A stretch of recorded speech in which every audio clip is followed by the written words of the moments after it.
you love comic art, so I'm just, who's the greatest comics artist ever? No, I don't know. I mean, it changes. I mean, I'll tell you, the most important comic artist of all time is Jack Kirby. Without Jack Kirby, there would not be a comic book medium anywhere like this. You know, I mean, forget about his visual storytelling, but you know, Captain America, Fantastic Four, you know, Thor. I mean, he he collaborated on those books, but they wouldn't be anywhere like they were without Jack Kirby. And he created horror comics. He created romance comics. You know, he was, and not only that, but he was one of the kindest people I ever met in my life. When I was a kid, when I was 16 years old, I think I was 16, um, I went to a comic shop in Woodland Hills, California called Fantasy Castle. And I had a bunch of Jack Kirby comics that I was buying. I was filling in my my collections. And the guy behind the counter just said to me, he said, "You like Jack Kirby?" And I thought that was a weird question because I was buying like a dozen Jack Kirby comics. And I said, "Yeah, I do." And he just looks at me and he goes, "You know, he lives around here and he has a listed phone number." And so I used to call up artists and beg for sketches when I was a kid. Like I have a Harvey Kurtzman and Alex Toth and other guys too. But so I called up directory assistants, and sure enough, Jack Kirby was listed in Thousand Oaks, California. And I called him up, and he answered the phone, and we talked for like 20 minutes. And you know, Oh, he told wow. me, you know, I mean, I was asking him questions and this and that. And at the end of the conversation, he asked me where I lived, and I told him Woodland Hills, and he goes, "Ah, it's not so far. Why don't you get your mom to drive you up here this weekend, and I'll sign all your comics."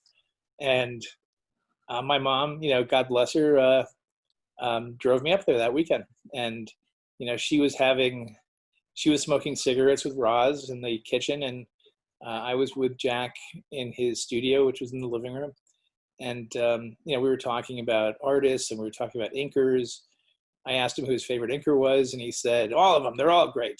And um, I remember when I took my comics, I had them in like a shopping bag, you know, like, and I brought way too many. I brought like 50 comics from Design, and I just didn't realize that was bad etiquette. And so when I took them out of the bag, Roz, his wife, who also was an inker on him in the 50s, I remember Roz rolling her eyes, and I didn't have any idea why at the time. And later on, I went, "Oh, that's why." But Kirby opened up every single comic and signed on the first page of each story. Didn't complain at all. Then we had lunch. I think it was like tuna fish, and then Jack gave me a, a portfolio, a God's portfolio that had been published around that time or a little bit earlier. Oh, the And one he, where everyone is wondering where that's from. Uh, the uh, God's portfolio. I was just going to show you. I don't see it here though. Where's my phone? There's a. Oh, here it is. And he did a sketch for me then of Captain America waving. Um, let me see if I can find it. Anyway, if anyone wants to go to my comic art fans, they'll see it there. Um, but so Kirby, to finish your question, Kirby is, I can't really say one is better than the other, although Kirby is the most important. My favorites are Wally Wood, you know, just one of the most brilliant cartoonists ever. Harvey Kurtzman, Alex Toth, and you know, it just goes on and on. I mean, there are a million. I mean,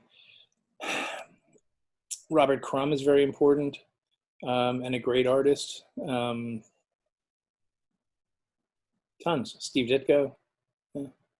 Eisner. Of course. Yeah.